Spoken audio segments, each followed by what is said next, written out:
Now, is it in the commandment that I can smoke? So if you're righteous, if you want to turn towards that righteous path, my sister, what should you do? I got to repent of my sins on a daily basis. You understand that?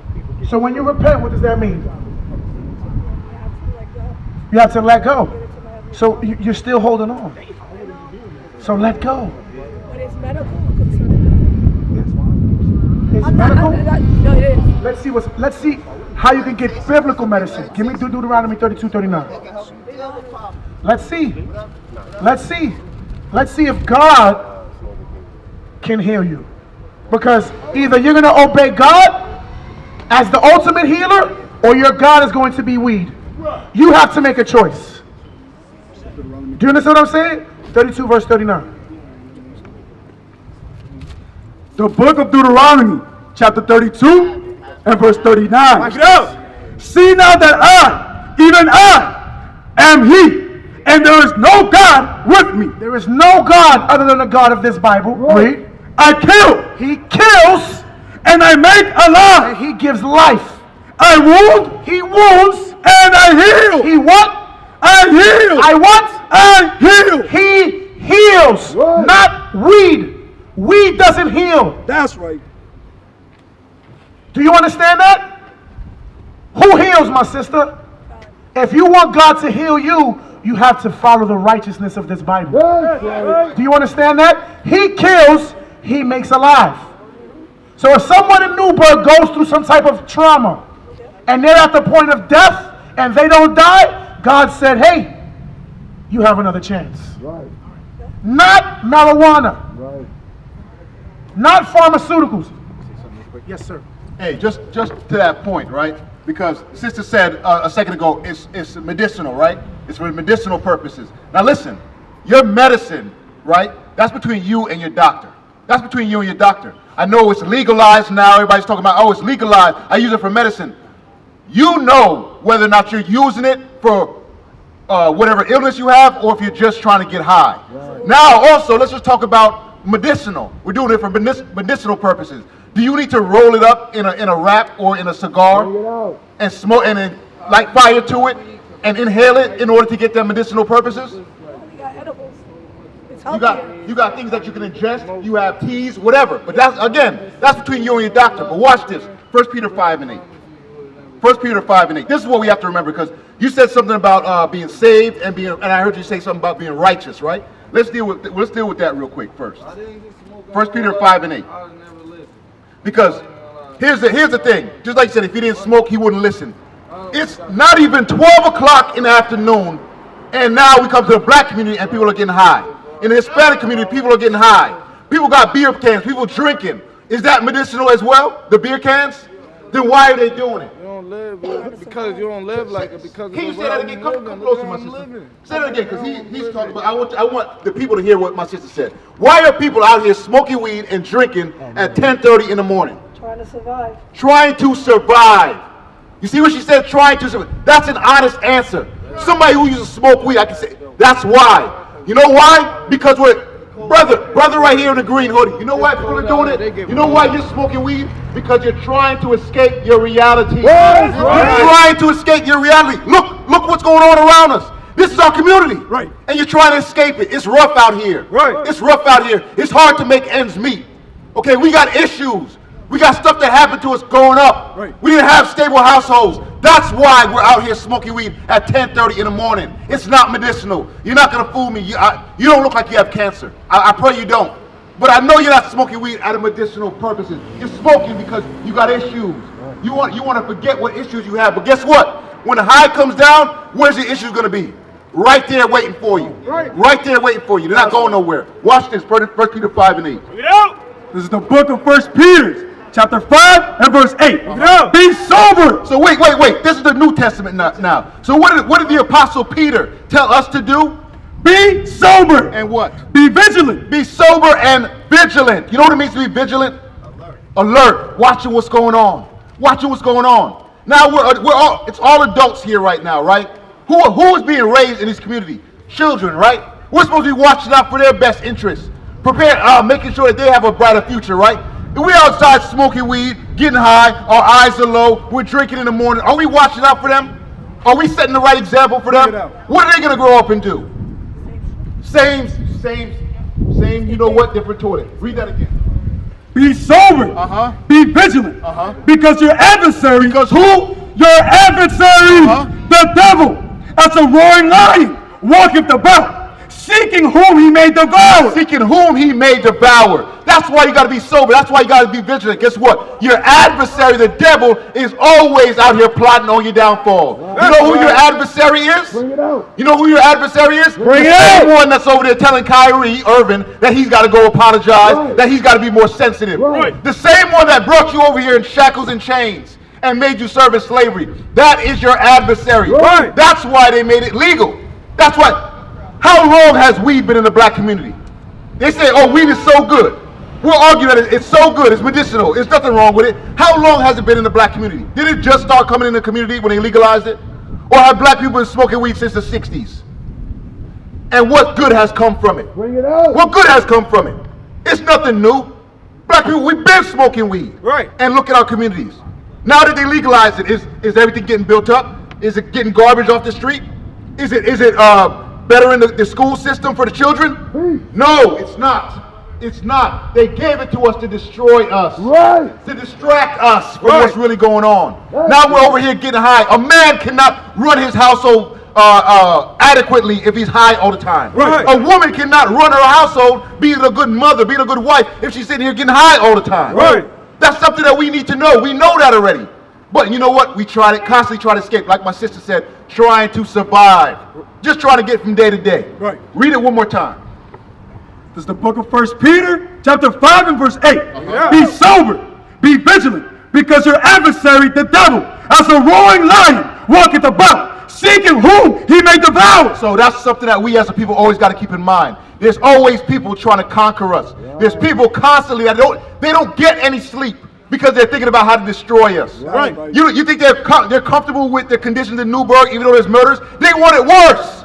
They want it worse. They want us to kill ourselves off. That's the plot. That's the overall plot. Now let's see what else the Bible says. Give me Titus 2. Give me Titus 2 for my sister. For my brother and my sister. All right. Titus 2. First start with the young men, and then we'll get the sister.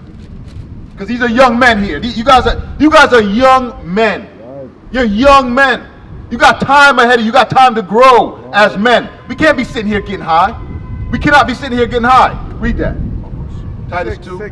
6. Start from verse 6. This is the book of Titus, chapter 2 and verse 6. Bring it out. Young men. Young men. That's what I'm talking. That's who I'm talking to right here. Young men. Read. Likewise, exhort to be sober-minded. Exhort to do what? To be sober-minded. So the Bible's telling us, young men, we have to exhort to be sober-minded. This is the message of Christ. This is a message of God. This is a message of the Messiah. That we need to be sober-minded. We just read it in Peter that we need to be vigilant. We need to be watching what's going on. Read. In all things, showing thyself a pattern of good works. In all things, showing yourself a pattern of good works. Of good work. There's plenty of things I know you men can, you young men, you men can teach the younger men. Plenty of positive things that you've learned along the way that you may have picked up. Maybe skills, maybe trades that you guys have. You can be teaching them who they are. That's right. Teaching them who they are. But now what are we doing? We're standing on the street corner getting high. You know why we're doing that? Give me no, finish that. Give me that. In doctrines. Give me the sisters. Titus 2 and verse 3. This is the book of Titus, chapter 2 and verse 3. The aged woman likewise. So now the women, as they're getting older, what are they supposed to be doing? That they be in behavior as becoming holiness. So they're supposed to have holy behavior. There's a way that the women are supposed to conduct themselves. You know what's something crazy about this generation? The aged women, the women 30s, 40s, 50s, you cannot tell them apart from the women that are 16, 17, in their early 20s. They're dressed the same, they walk the same, they talk the same, they act the same. And guess what? Neither group is married half the time. Why? Because the aged women are acting like the younger women. They're not setting the example. Read it again. The aged woman, likewise, that they be in behavior as becometh holiness, not false accusers, Not false, not liars. not given to much wine, Not what? not given to much wine, Not given too much wine. Meaning what? That word again, sober. Sober, that the aged women are to be sober. Read. teachers of good things. Teachers of good things. Teaching these young women, hey, listen, Cardi B is lying to you. That's right. That's not how you're supposed to conduct yourself. Right. You're not going to get married. You're not going to have a fruitful family acting like that. That's right. Telling the truth, saying that Doja Cat is lying to you. Right. Right. Who else? Megan Thee Stallion is lying. You don't want to be like that. Right. Men Right. do not want to marry those type of women. Right. Men don't respect those type of women. Right. They use and abuse and excuse themselves from those type of women. These are things that the aged women are supposed to be teaching the young women. But what's happening in our communities? The aged women walking around dressed like wearing tight stuff, showing off their body, rolling around with different men like the younger women. Where does that come from? That comes from us as a people being destroyed. Right. You know what it's a fact? Like my sister just came up. Here's some hard truths, some hurtful facts. Do you know, statistically speaking, more than 60% of black and Hispanic young girls are molested or sexually compromised by someone close to them before they reach the age of 18. Bring it out. That's a fact. Right. Statistics. That means more than half. More than half. Or, you know what's another word for more than half? Most. Most of our young girls are sexually abused. Most of them. And guess what? They're grown up to be abused women. Traumatized women. They're not protected in our community. Right. These are issues that we have. That's right. So now we as the people, you know what we do? We don't want to deal with the issues. We get high. We get drunk. Even though it happened to me, I'm just going to bury it deep inside of me. But yet, everyone else can see that I'm broken, but I don't want to deal with it. These are issues. This is us. Right. This is something we don't face. This is us as a people. Right. Just like I was talking to my brother about earlier. Bro, sometimes you know what we have to do? We have to look in the mirror and see what's going on. That's right. I worked in detox for many years. You know they have the 12 steps program. You know what's one of my favorite steps where I used to listen when they had their meetings? They said, you have to take an honest moral inventory. What does that mean? Meaning you have to look in the mirror and honestly speak to yourself and speak about what you see. That's an honest moment. Like, you know what? I'm not right. You know what? I got to fix this. You know what? I got to stop doing that. You know what? It's been long enough. I'm a procrastinator. I be getting high. I'm lazy. I got to take an honest moral inventory if I'm going to change. Right. Because we can sit here all day about change going to come. Yes, we can. But yet we never look in the mirror and see, what do we need to change? Right. What is the change that needs to come? We're waiting for something to come down from the sky and be like, all right, I'm going to wake up tomorrow. Everything's going to be fixed. There's going to be jobs everywhere. Everybody's going to be above the poverty line. Everybody's making more money tomorrow. That's not how change comes. We have to put the work in. We need the men, we need the women to put the work in. Right. Watch this, Ezekiel 37:10 real quick. For out. my brothers. For my brothers, and I want the sisters to know what's going on today. What is going on? We seeing in the news, Kyrie Irving. We're seeing Kanye West. These men are catching hell for saying what? The truth. Right. Saying that we're not niggas. Right. We're more than just slaves. Right. Our history did not start in 1611. No, 1611. 1619. Thank you. Appreciate you. Our history did not start then. We have more history before slavery. Hispanics, our history did not start in 1492. We have a greater history. Now all of a sudden, hey, you're anti-Semitic. You're hateful. I'm hateful for saying that my people are special, are more special than what society taught us. Bring it out. Our women can do more than just shake their butt on TV. That our men can do more than gangbang and rap and play basketball. Read this. What's going on? It's the book of Ezekiel, chapter 7 and verse 10. 37 and 10. Ezekiel 37 and 10. I wanted the prophecy of what we're seeing right before our eyes today in 2022. Ezekiel chapter 37, verse 22. Watch your back. All right. Stay with me. Yes, sir. Stay with me. Let me know when you got it. All right. Because I want to show you. And this is to prepare you men for what's going on. That's right. The book of Ezekiel, chapter 37 and verse 22. Bring it out. 10. Verse 10. So I praised it as he commanded me. So I did what? So I prophesied as he commanded me. So now, Ezekiel, the prophet Ezekiel prophesied. He saw something that was way ahead of his time. You know what he saw? Today. And this is what he saw. And the breath came into them. The breath came into God's chosen people. Who did Kyrie say is the chosen people? Who did Kanye say is the chosen people? If you've been keeping up with the news. You haven't been? Who did they say, bro? Let sister know. Who did Kanye and Kyrie say are the chosen people? White people. Huh? And he's the chosen. He's the chosen. What'd you say? I ain't hear him say that them specific words, but we are the chosen. He said, who are the chosen people? I haven't heard him say specific words. But who are the chosen people? We are the chosen. We are the chosen people. We're the Israelites according to the Bible. So we're black, Hispanics, Native Americans. We've been lied to. So now, what did he see happen to these people? And they lived. So the breath of life came into them. You know what the breath is? The breath is the understanding and the truth of who we are. Of who we are. That's the breath that came into them. And they lived. And what happened? And stood up upon their feet. And they stood up. We've been laying down on our backs in this country for so long. The nations have been walking all over us for centuries. So now the prophecy is we stood up as a nation. And what happened? An exceeding great army. We stood up as what? A great army. Read it. Exceeding what? An exceeding great army. So God saw the men raise up as an exceeding great army. You know what that means? Exceeding great. Who is a great army today? You got North Korea. You got America. You got Russia. You got Germany. You got China. Ezekiel said, I saw an exceeding great army. An army that exceeded the greatness of all those other armies put together. That's what we're seeing today. That's why you're seeing men out here militant. That's right. Coming to your communities. Men rising up. You have men speaking the truth on television, on national TV saying, listen, blacks, Hispanics, we're the chosen. We're God's chosen people. We're special. We're the Israelites. We're the Jews. That's right. That's what you're seeing today. The army of God raising up. So now let me ask you, bro. An army. Think about the U.S. Army.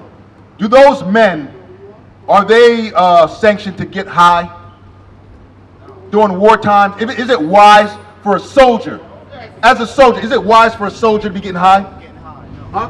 To be in the field getting high, no. No. Why not? Speak loud. They in the field. They got an objective. They got a major objective to fight. They got, what's the objective? They was sent to do a mission. Complete a mission. What do you think we're here to do? Bring it out. What do you think you're here to do? Bring it out. Bro, we are, Raekwon, we're on a mission. That's right. We are sent here on a mission. Right. We don't have long. How long do we live? Our life isn't that long. We got to put in work, Raekwon. We're on a mission. We can't be getting high. We can't be getting drunk. We can't be out here distracted. We got a short time and we're on a mission. Right. We're soldiers on a mission. Right. You ever notice that when black people, when us as a people, we get together, look at the Black Panthers movement. We get militant. Right. We get militant. And we get stuff done. We are the army of God. That's right. We are the army of God. So a lot of times we've been misdirected. Look at Nation of Islam. Okay, as I mentioned, Black Panthers. Look at all these different groups when they got together. And what's the first thing? They get militant. Why? Because God, give me that. Exodus 30, 15 and 35. Yes.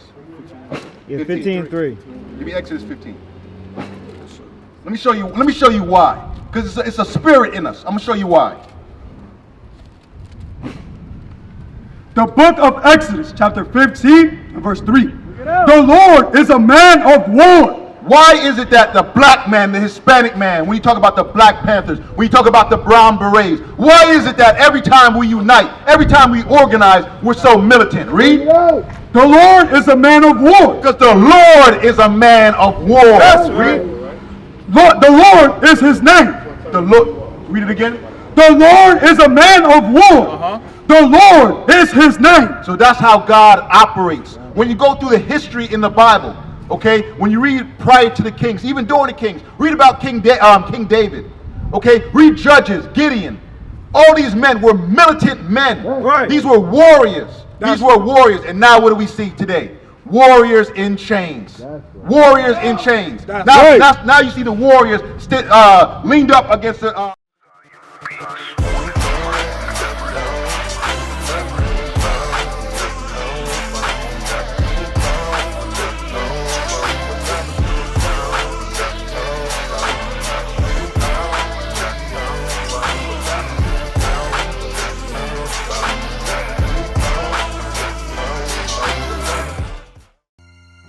to scream black power while heroin was pushed. But at the end of the day, nothing's in vain. IUIC has been given a vision. The tents of Judah has risen. Many has attempted the mission, minor murmuring, omitting, and missing the mark. Just reading that he had the flame of fire in his eyes gave us the spark. We on Paul's mission. We out on the road, purple and gold, from Mexico, Cuba, Haiti, Ghana, Sierra Leone. 144,000 boots banging, concrete crackling. These are our men repented at heart. The scriptures is proof. IUIC, we deliver the truth.